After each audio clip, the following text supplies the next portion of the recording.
বিএনপির নবনির্বাচিত সংসদ সদস্যরা প্রথম ধাপের শপথ নিলেও সংস্কার পরিষদের সদস্য হিসেবে শপথ নেয়নি। প্রধান নির্বাচন কমিশনার এএমএম নাসির উদ্দিন নবনির্বাচিত সংসদ সদস্যদের শপথ বাক্য পাঠ করান।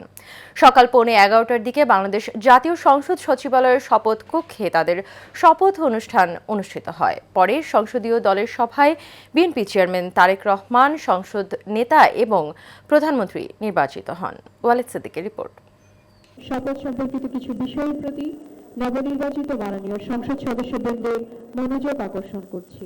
আমরা মহান আল্লাহ রাব্বুল আলামিনের দরবারে শুকরিয়া আদায় করছি।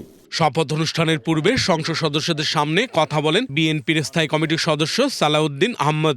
সদস্যদের শপথ পত্র বা ঘোষণাপত্র এই সাদাটাতে আমরা দস্তখত করব। তিনি বলেন, সংবিধান সংস্কার পরিষদের সদস্য হিসাবে নির্বাচিত হননি, তাই বিএনপি থেকে নির্বাচিত সংসদ সদস্যরা আপাতত সংবিধান সংস্কার পরিষদের সদস্য হিসাবে শপথ নেবেন না বলে জানান তিনি। আমরা কেউ সংবিধান সংস্কার পরিষদের সদস্য হিসাবে নির্বাচিত হইনি এবং সংবিধানে এটা এখনো ধারণ করা হয়নি।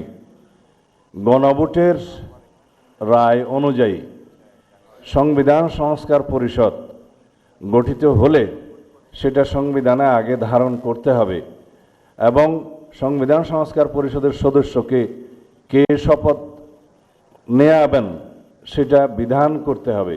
মাননীয় প্রধান নির্বাচন কমিশনার জনাব এএমএম নাসির উদ্দিন এখনই আমাদের মাঝে উপস্থিত হয়েছেন। আমি মাননীয় প্রধান নির্বাচন কমিশনার জনাব এএমএম নাসির উদ্দিনকে শপথ গ্রহণ অনুষ্ঠানে স্বাগত জানাচ্ছি। পরে কোরআন তেলাওয়াতের মধ্য দিয়ে শপথ অনুষ্ঠান শুরু হয়। বিসমিল্লাহির রহমানির রহিম।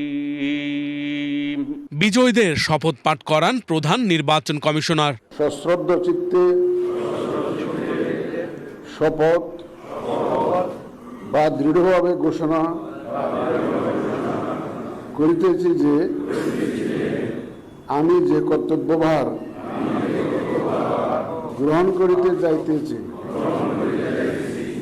তাহা আইন অনুযায়ী ও বিশ্বস্ততার সহিত পালন করিব। দেশের ইতিহাসে প্রথম কোনো প্রধান নির্বাচন কমিশনার নির্বাচিত সংসদ সদস্যদের শপথ পাঠ করালেন। ধন্যবাদ মাননীয় প্রধান নির্বাচন কমিশনার এবং আজকের শপথ পাঠদানকারী জনাব এম নাসির উদ্দিন স্যারকে। শপথ পাঠ শেষে বিএনপি সংসদীয় দলের সভায় তারেক রহমানকে সংসদীয় নেতা ও প্রধানমন্ত্রী নির্বাচিত করা হয়। নবনির্বাচিত ওয়ালিদ সিদ্দিকী, এশিয়ান টেলিভিশন, ঢাকা।